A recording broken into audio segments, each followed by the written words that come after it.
संघर्ष की ऐसी कहानी है जिसे सुन देने के बाद आप जिंदगी में पीछे मुड़कर नहीं देखोगे। जो मुस्कुरा रहा है उसे दर्द ने पाला होगा, जो चल रहा है उसके पाँव में छाला होगा। बिना संघर्ष के इंसान चमक नहीं सकता, जो जलेगा उसी दिए में उजाला होगा।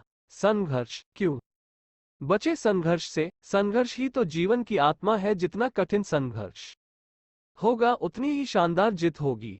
एक बार एक किसान भगवान से बहुत ही नाराज हो गया। किसान बहुत मेहनती था, बहुत मेहनत से वो खेतों में अनाज उगाता, उसकी देखभाल करता, पर अक्सर उसकी फसल खराब हो जाती।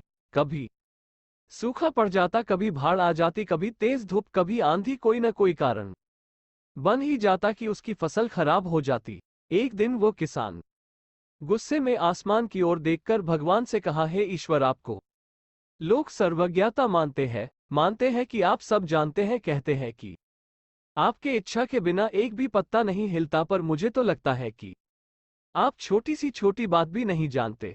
आपको तो ये भी नहीं पता कि खेती बाड़ी कैसे करते हैं। अगर आप जानते होते तो हर समय जो बाढ़, आंधी और तूफान आते हैं वो कभी नहीं आते। आप नहीं जानते कि कितना नुकसान उठाना पड़ता है हम किसानों को। यदि आप मेरे हाथ में ये शक्ति दे दे कि जैसा मैं चाहूं वैसा मैं मौज कर दूं, फिर आप देखना, मैं अन्य के भंडार लगा दूंगा। भगवान इस किसान के तीखे वाक्य सुनकर मुस्कुरा रहे थे और वो किसान के सामने प्रकट होकर बोले, मैं आज से तुझे ये शक्ति देता हूं कि तुम अपनी खेतों पर तुम्हारी जैसी इच्छा ही तुम वैसा मौज कर दोगे। मैं बिल्कुल भी दखल नहीं दूंगा, तुम्हारी इच्छा से सब कुछ होगा। किसान बहुत खुश हो गया। किसान ने गेहूं की फसल अपनी खेतों में बोई। जब उसे लगा कि खेतों को धूप चाहिए तो खेतों को धूप मिले, जब पानी बरसना चाहिए तभी पानी बरसा। आंधी, तूफान, बाढ़ कुछ भी उसने अपने खेतों पर आने नहीं दिया। किसान के खेत में इस वर्ष ऐसी फसल हुई जैसी कभी नहीं हुई थी।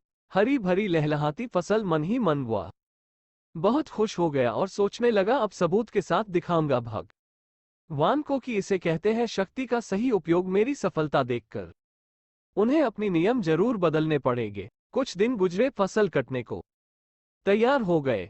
किसान बहुत उत्सुकता के साथ फसल को काटने लगा, पर जैसे ही उसकी नजर गेहूं की बालियों पर गया तो उसने अपना सिर पीट लिया और वो रोने चिल्लाने लगा। गेहूं की एक भी बाली के अंदर गेहूं का दाना नहीं था, सारी बालियां अंदर से खाली थी। किसान बहुत दुखी हो गया। उसने भगवान को रोते हुए फिर पुकारा, हे प्रभु, तुमने ये मेरे साथ क्या किया? क्या तुमने मुझे कोई सजा दी? भगवान बोले, पुत्र, ये तो होना ही था। तुमने पौधों को संघर्ष करने का मौका ही कहाँ दिया। ना तो तुमने उन्हें आंधियों से जूझने दिया, ना तेज बारिश से सहने दिया, और ना ही धूप में तपने दिया। एक भी चुनौती का सामना तुमने उन्हें नहीं करने दिया। इसीलिए सारे पौधे अंदर से खोखले रह गए।